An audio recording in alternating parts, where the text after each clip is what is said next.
Hello students, my name is Amit Sharma. I am assistant professor in RPIT Karnal. In previous class हमने जो है cancer के बारे में पढ़ा था कि कैंसर होता है. एक थोड़ा क्विक रिव्यू ले लेते हैं कि कैंसर क्या है. कैंसर है abnormal growth of cell. Cell की जब ग्रोथ जो है वो नॉर्मल हो जाती है तो कैंसर होता है. और इसमें क्या है, एपोप्टोसिस जो है वो नहीं हो पाता. मतलब एपोप्टोसिस का क्या है, प्रोग्राम्ड सेल डेथ. मीन्स अगर 120 डे जो है आरबीसी की लाइफ साइकिल है तो वो 120 ना रह के कम या ज़्यादा हो जाती है. तो एपोप्टोसिस जो है वो डिफरेंट हो जाता है, बिगड़ जाता है. और ट्यूमर होते हैं कितने टाइप के, दो टाइप के. एक तो benign and malignant. Benign tumour में क्या है कि मेटास्टेसिस नहीं होगा. मेटास्टेसिस क्या है कि वो स्प्रेड नहीं होगा. एंड मेलिग्नेंट क्या है जिसमें मेटास्टेसिस होगा. मेटास्टेसिस का मतलब जो spread from one two another part. ठीक है. उसके बाद जो है नियोप्लास्टिक सेल्स क्या होती हैं, वो नॉर्मल सेल की जैसी होती हैं. और इसलिए जो कैंसर की जो थेरेपी है वो बहुत ही टॉक्सिक होती है. तो साइटोटॉक्सिक ड्रग्स है वो, क्योंकि बेसिकली वो पहचान नहीं कर पाती जो मेडिसिन हैं कि कौन सी नॉर्मल सेल है और कौन सी नियोप्लास्टिक सेल है. और जो मेडिसिन यूज़ करेंगे उनको कैंसर को ट्रीट करने के लिए उनको बोलेंगे एंटी नियोप्लास्टिक ड्रग या फिर एंटी कैंसर ड्रग.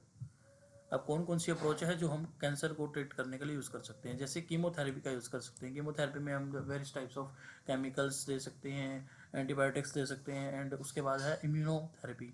इम्यूनोथेरेपी दे सकते हैं. और हार्मोनल थेरेपी मतलब हार्मोन्स वगैरह रिड्यूस करा सकते हैं, अंदर दे सकते हैं. और रेडियोथेरेपी का यूज़ कर सकते हैं. सर्जरी का यूज़ कर सकते हैं. जैसे ट्यूमर होगा को सर्जरी से रिमूव कर दिया. या फिर टारगेटेड थेरेपी का यूज़ कर सकते हैं. एंड आजकल जो नई टेक्नोलॉजी है स्टेम सेल ट्रांसप्लांट, वो भी हम यूज़ कर सकते हैं कैंसर को ट्रीट करने के लिए. लेकिन यूवी रेज जो है वो कार्सिनोजेनिक होती हैं. जैसे तो यूवी रेज जो है वो कार्सिनोजेनिक जो कैंसर कोज करे.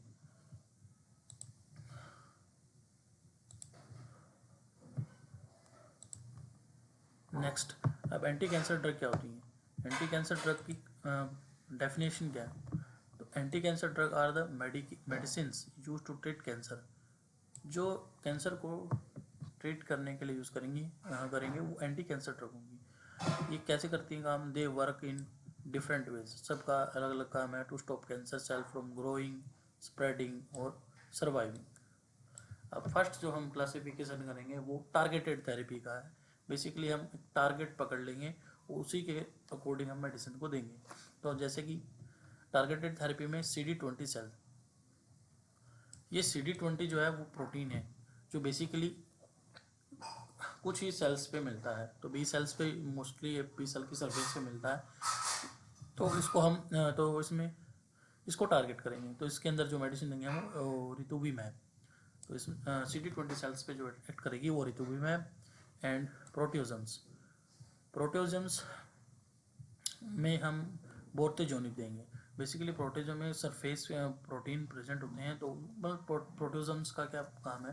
प्रोटियोजम्स जो है वो प्रोटीन को डिग्रेड करता है. तो प्रोटियोजम्स पे हम टारगेट करेंगे. तो उसमें हम देंगे बोर्तेजोमिब और एंजियोजेनेसिस.